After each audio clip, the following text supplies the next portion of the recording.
आप देख रहे हैं न्यूज़ 18 का डिजिटल प्लेटफॉर्म और मैं हूं आपके साथ श्रुति श्रीवास्तव। अब बातचीत शुरू हो चुकी है युद्ध रोकने के लिए और 5 दिनों के लिए अब ईरान के ऊर्जा ठिकानों पर यानी कि पावर प्लांट पर कोई भी हमला नहीं किया जाएगा। ये बड़ा फैसला और बड़ी बात खुद राष्ट्रपति डोनाल्ड ट्रंप ने की है। उन्होंने कहा 2 दिन से बातचीत चल रही है ईरान और अमेरिका के बीच में, जो कि अच्छी बातचीत चल रही है, और उन्होंने कहा अब्बास अराक्ची से बातचीत करने के बाद ये फैसला लिया गया है कि अब ईरान के पावर प्लांट पर 5 दिनों के लिए फिलहाल कोई भी हमले नहीं किए जाएंगे। अब सवाल ये कि 3 हफ्तों से ये युद्ध जारी है। इसके बीच में जहां इजराइल अपनी प्लानिंग कर रहा है, अमेरिका खुद ही कह रहा है कि अटैक रुकेंगे नहीं, तो ये बड़ा फैसला क्यों लिया गया? पावर प्लांट पर अगर अटैक किया जाता, जिस तरह इजराइल ने ईरान के गैस फील्ड पर अटैक किया था, फिर ईरान ने रिटेलिएट करके कतर के गैस फील्ड पर अटैक किया, तो क्या पावर प्लांट पर अटैक के बाद ईरान चुप तो बैठने वाला नहीं था? क्या इस डर की वजह से फैसला लिया गया? क्या 5 दिन के बाद बातचीत के बाद और फिर से हमले वाकई पूरे रुक जाएंगे? अगर इस तरह से ऑयल टैंक पे या फिर हम कहें गैस फील्ड पर हमले होते, तो क्या 1970 और 2022 की तरह फिर से पूरा का पूरा देश ऊर्जा और गैस और तेल की किल्लत यानी लॉकडाउन लग जाती? इन सारे मुद्दों पर हम बातचीत करेंगे। हमारे साथ हमारे सहयोगी अंकुर त्यागी जी, बहुत बहुत स्वागत है सर। और सर, ये बड़ा फैसला जो कि ईरान घुटने टेकने के लिए बिना शर्त के था नहीं, और अमेरिका चाह रहा था वो घुटने टेके, और युद्ध लगातार बढ़ रहा था। इस बीच में ये बड़ा फैसला कि अब उसके पावर प्लांट पर हमला नहीं किया जाएगा, क्यों किया गया है? देखिए श्रुति, ये एक बड़ा फैसला है, हालांकि ये राहत की बात है। हाँ। लेकिन इसके पीछे समझना होगा कि अमेरिका के प्रेसिडेंट जो कहते थे कि हम दुनिया की सबसे बड़ी फ़ौज हैं, नंबर 1 फ़ौज हैं, उसने ये फैसला किया है। तो कहीं ना कहीं इसके कहीं ना कहीं मायने हैं। अब मायने क्या है? पहला मायना तो ये है कि जो ईरान और अमेरिका के बीच में जो जंग थी, वो एक ऐसे मुहाने पर पहुंच गई थी कि इसके आगे का रास्ता काफ़ी भयानक होने वाला था। अब ये कैसे होने वाला था कि अगर अमेरिका ईरान के पावर प्लांट्स पर हमला करता, तो इसके बाद ईरान भी उसके बदले यूएई, सऊदी अरब, कतर, ओमान, इनके तमाम देशों के पावर प्लांट्स को निशाना बनाता। साथ ही साथ जो पानी साफ करने के प्लांट्स हैं उन पर भी निशाना बनाता। तो एक नया संकट पैदा हो जाता। दूसरा, आपको ये समझना पड़ेगा कि अमेरिका स्टेट ऑफ हॉर्मुज यानी कि जो फारस की खाड़ी है उसको खोलने में नाकाम रहा है। कहीं ना कहीं ये समझना, क्योंकि नाटो ने उस तरह से उतनी मदद नहीं दी है, और जिससे ये लगे कि भाई अमेरिका इस पोजीशन में है कि उस फारस की खाड़ी से जो व्यापार होना है वो हो जाएगा। तो ये एक सबसे बड़ी प्रॉब्लम थी। तो कहीं ना कहीं एक ह्यूमिलेशन से बचने के लिए एक फेस सेविंग खुद ही ली है ट्रंप ने कि भाई ये मामला जो है थोड़ा सा 5 दिन का एक पॉज लेते हैं, देखते हैं। अगर बातचीत सही हुई ईरान के साथ तो ठीक है, वरना ये हमले फिर शुरू हो सकते हैं। राइट। लेकिन इसके बीच में ईरान ये कह रहा था कि ये लड़ाई इजराइल और ईरान की है, बीच में अमेरिका फालतू में हाथ धो रहा है, तो हम अटैक से पीछे नहीं हटेंगे। तो क्या इजराइल इस बात को स्वीकार करेगा? ये एक बड़ा सवाल है श्रुति, आपने स्टार्टिंग में ये सवाल पूछ लिया। अब देखना होगा कि क्या इजराइल अमेरिका को फिर से मतलब पुश करेगा कि आप लड़ाई लड़ें। लेकिन अभी ये जो जितनी भी बातचीत हुई है, इससे कहीं ना कहीं लग रहा है कि शायद लड़ाई रुक जाएगी। ऐसा लग रहा है। उसकी वजह क्या है?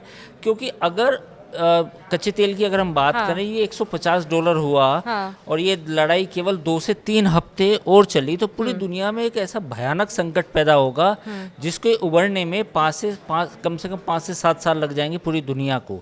और उसका असर अमेरिका पर भी पड़ेगा, यूरोप पर भी पड़ेगा, और भारत पर भी पड़ेगा।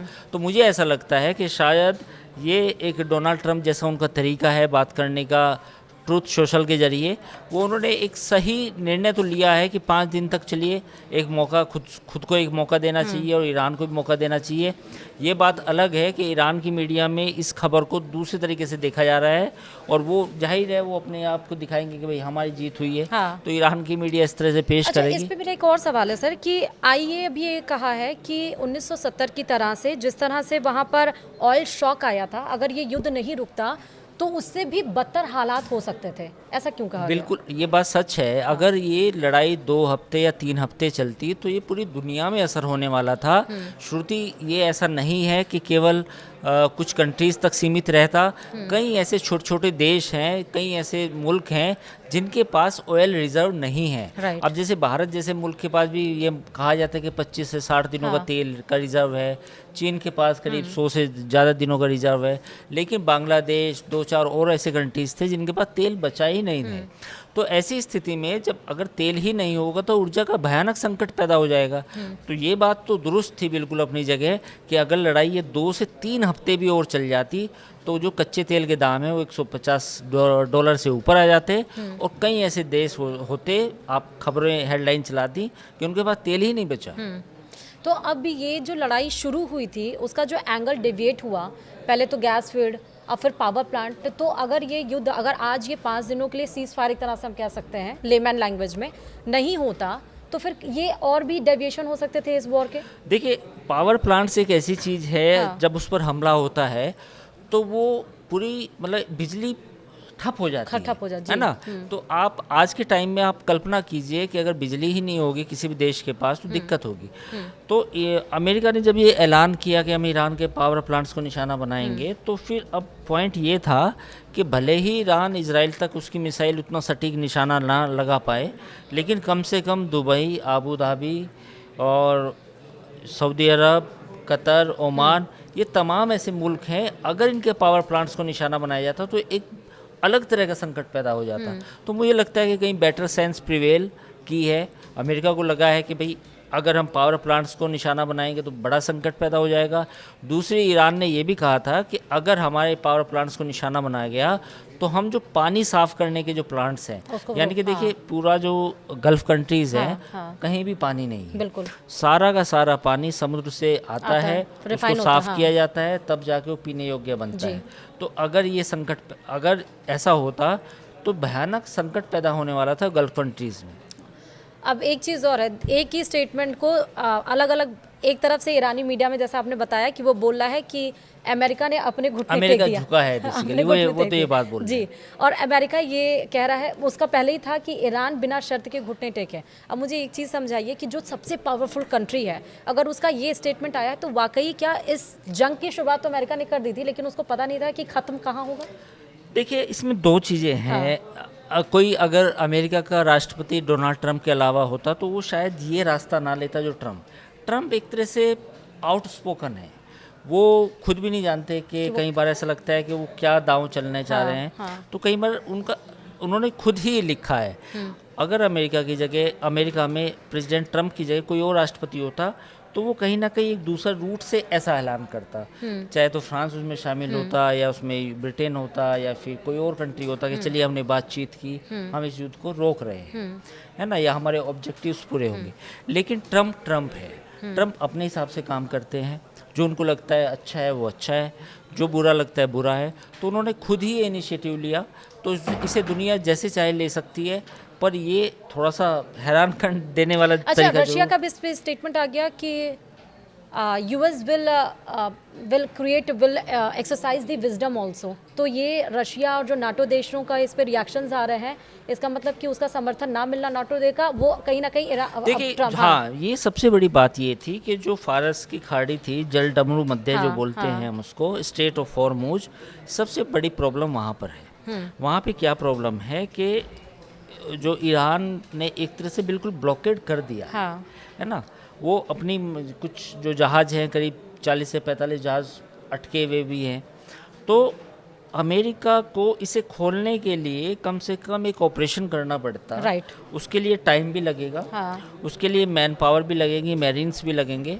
हो सकता है उसके लिए कोई स्ट्रेटजी बनाई जाए और उसमें ब्रिटेन या कोई फ्रांस या और बाकी कंट्रीज़ भी सामने आए, तो ये हो सकता है। तो ये मुझे लगता है कि जो टर्निंग पॉइंट है इस लड़ाई का वो स्ट्रेट ऑफ हॉर्मुज है। और जो ईरान ने दांव चला था कि मैं इसे ब्लॉकेड कर दूंगा, वो उसका सबसे बड़ा तुरुप का इक्का है। अब इसमें एक बात ये हो सकती है कि 5 दिन का समय के बाद अगर अमेरिका को लगा, मुझे लगता है कि शायद वो तैयारी भी करे। क्या डिप्लोमेटिक तो नहीं है ये? मुझे लगता है, ऐसा लगता है कि शायद अमेरिका ने 5 दिन स्ट्रेट ऑफ हॉर्मुज को खोलने की तैयारी के लिए टाइम लिया है कि 5 दिन वो हमला नहीं करेगा। हाँ, इस दौरान अमेरिका वहाँ पर बैकफायर तो नहीं करने की तैयारी कर रहे हैं? हो नहीं, बैकफायर हो वो एक अलग बात है, वो एक अलग डिस्कशन है कि क्या ईरान ऐसा होने देगा, लेकिन ये 5 दिन इसलिए मांगे गए हैं ताकि वहाँ पर तैयारी की जा सके। क्योंकि ट्रम्प का नेचर, रवैया भी इसी तरह, जो वो कहते हैं वो करते नहीं है, राइट? बिल्कुल और तैयारी भी वो, हाँ अनप्रिडिक्टेबल जी, अनप्रिडिक्टेबल है। अनप्रिडिक्टेबल है। तो it may be that you have taken 5 days of window, 5 दिन की ले ली विंडो। हाँ। क्योंकि देखिए जो पूरा यूएस आर्मी का जो मूवमेंट है, मरीन्स का मूवमेंट है, वो अभी भी है, वहाँ मोबिलाइज किया जा रहा है। अमेरिका से 2500 सैनिक उन्होंने पहले डिप्यूट करने की पहले बात है, जी, डिप्यूट हाँ। किए हैं और वो और अपने सैनिक साजो सामान मंगा रहे हैं। हाँ, हाँ। तो may be it's a greater plan of America कि वो पहले खर्ग आइलैंड जो सबसे बड़ा हाँ, वहाँ का जिसको आइलैंड को जिसको लेने की बात कह रहा है, जिसको लेने की yes, बात yes, हो रही है, हाँ। वो प्लस स्टेट ऑफ हॉर्मुज, उस पर कब्जा करने का ये 5 दिन की एक रणनीति हो सकती है। पूरा मोटा मोटा यही है। मोटा मोटा यही है। तो आपने समझा कि आखिरकार ये 5 दिन का जो पावर प्लांट पर अटैक ना करने का, कोई भी हमले ना करने के पीछे की स्ट्रैटेजी फिलहाल क्या हो सकती है, वो हमने डिस्कशन किया। लेकिन ये ज़रूरी है कि 5 दिन का यहाँ पर हमला रुकना चाहिए था, क्योंकि तेल की कीमतें उछाल मार रही हैं, गैस की कीमतें उछाल मार रही हैं। लेकिन अब अगर एनर्जी की संकट, ऊर्जा की संकट पैदा हो जाएगी तो बिजली की दरें भी बढ़ेंगी, जो यूरिया खाद होते हैं उन सब की भी कमी आपको देखने को मिलेगी। और जैसा हमने बताया कि 1970 और 2022 में रशिया यूक्रेन में जिस तरह से युद्ध हुआ और तेल और ऊर्जा का संकट पूरे ग्लोबली देखा गया, उस तरह से इन देशों के बीच में युद्ध के बाद भी इस तरह का असर कहीं ना कहीं देखने को मिल रहा था। जबकि आईईए ने कहा है कि उस समय एक दिन में 1 मिलियन बैरल खर्च किया जा, 10 मिलियन, माफ करेगा, 10 मिलियन बैरल वहाँ पर तेल खर्च हो रहा था। इस समय जो युद्ध छुड़ा हुआ है यहाँ पे 11 मिलियन बैरल तेल खर्च किया जाता है, यानी कि 1% उससे ज़्यादा खर्च किया जा रहा था। तो आप सोचिए 3 हफ्ते के बाद अगर युद्ध और आगे बढ़ता फिर क्या हो सकता था। बहुत बहुत शुक्रिया सर हमारे साथ जुड़ने के लिए इस डिस्कशन में। फिलहाल हमारे साथ बने रहिए, देखते रहिए न्यूज़ 18 राजस्थान। नमस्कार।